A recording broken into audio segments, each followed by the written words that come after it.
அனைத்து இந்திய அண்ணா திராவிட முன்னேற்ற கழகம் நம்ம எடப்பாடியார் சொன்னது போல இங்க இருக்க இங்க வருவாங்க, இங்க இருக்க சாதாரண தொண்டன் கூட முதலமைச்சராக வரலாம், பெரிய பதவிகளை ஏற்றுக்கொள்ளலாம். அது அண்ணா திராவிட முன்னேற்ற கழகத்தில் மட்டும்தான். சாதாரண கிளை செயலாளர் இன்னைக்கு வந்து அண்ணா திராவிட பொதுச் செயலாளர் இருக்காருன்னா சாதாரண வச்சுக்கல உழைப்பு, கடுமையான உழைப்பு, உண்மை, உறுதி இருந்தால் அவர்கள் வந்துருவாங்க. இங்க இருக்க நீங்க நாளைக்கு பெரிய ஆளா வரலாம். அதெல்லாம் இந்த அண்ணா அங்க வர முடியுமா? எங்க சமூக நீதிங்கிறாங்க, சனாதனத்தை வெட்டுங்கிறா, உத்துக்கிறா, அதுங்கிறா, இதுங்கிறா, எங்க எல்லாரும் சமத்துவங்கிறா. சரி, உங்களோட கூட்டணி இருக்கிறாரு திருமாவளவன், அவரை ஒரே ஒரு முதலமைச்சராக்குவீங்களா? ஆங்கில பாப்போம். ஏங்க இந்தியாவை காப்பாற்ற தமிழ்நாட்டை காப்பாத்தியா? இந்த தூத்துக்குடியில பூரா ஆடு போயிடுச்சு, மாடு போயிடுச்சு, சைக்கிள் போயிடுச்சு, படுக்கிற கோணி முதற்கொண்டு போயிடுச்சு. உள்ள உணவிட்டு உடுத்த உடனே உறக்க இடம் இல்லாம ஐயோ ஒரே துணிய நெஞ்சு வரை இழுத்து கட்டிக்கிட்டு பெண்கள்லாம் நிக்கிறாங்க, மானத்தை காப்பாத்துங்கன்னு. நீ போனியா? அன்பிற்குரிய அண்ணன் எங்கள் பொதுச் செயலாளர் எடப்பாடி அவர்கள் உடனே சென்று லாரிகளில் ஏற்றுக்கொண்டு போய் துணிகளையும் மணிகளையும் என்ன உதவிகள் செய்யணுமா செஞ்சார். அவர் தலைவரா நீ தலைவரா?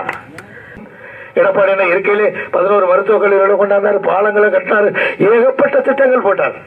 எந்த புயல் வந்தாலும் ஓடி வந்து உதவி செய்தார்கள் மக்களுக்கு. புரட்சி தலைவர் எதுக்காக கட்சி ஆரம்பிச்சார்? யாரும் ரெட்டையிலே அசைக்க முடியாது.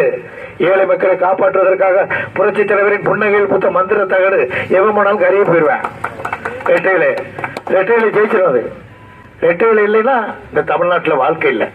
ஆனா இப்பதான் நான் எங்க எத்தனையோ மீட்டிங் போயிட்டு வரேன், மக்கள் முகத்துல மலர்ச்சி. அவ்வளவு பேரையும் போதைக்கு அடிமையாக்கி, சுயநல் இல்லாமல் ஆக்கி, கணவன் மனைவிகளை தகராறு வந்து குழந்தை குட்டியெல்லாம் இன்னும் ரொம்ப படிக்க கூடாது நினைக்கிறாங்க. இப்ப ஒருத்தர் பொம்பளை பிள்ளை எல்லாம் குடிக்கிறதுக்கு கடை திறந்திருக்காங்க தெரியுமா? 4 நாள் ஆச்சு. பெண்கள் மது குடிப்பதற்கு கடை திறக்கிறாங்கய்யா. இன்னும் அதிக வேற குடிச்சு விட்டு தலையை விரிச்சுக்கிட்டு ஆட போது நம்ம எந்த கொடாங்க போய் கூட்டியாருது? என்னையா பெரிய பிரச்சனை, நாட்டை குடும்பத்தை கெடுத்துட்டானே அந்த ஆளுங்க. நம்ம தமிழ்நாடு வளரணும்னா, தமிழ்நாடு நல்லா இருக்கணும்னா, நம்ம வாரிசுகள்லாம் மகிழ்ச்சியோடு வரணும்னா, இரவில் பெண்கள் சுதந்திரமாக நடமாடணும்னா, கொலை கற்பழிப்பு எத்தனை தினம் 10 கொலை, தினம் கற்பழிப்பு, நிம்மதியா தூங்க முடியல.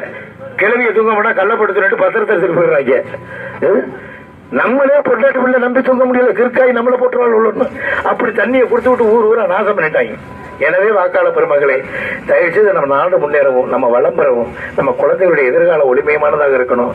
நம்ம எல்லாம் அன்பு, பாசம், பற்று, அன்பு, அறிவு, துணிவு, ஆற்றல், பண்பு, பாசம் உள்ள தமிழ்நாட்டை, அந்த பகுத்தறிவுள்ள தமிழ்நாட்டை, பண்புள்ள தமிழ்நாட்டை பாதுகாக்கணும்னா நீங்க எல்லாம் எதுக்கு ஓட்டு போடணும்? ஞாபகம் இருக்குல்ல? அப்புறம் மல்கோத்ரா போட்டு விட்டு மறந்துடாதீங்க. நம்ம சின்ன ரெட்டையில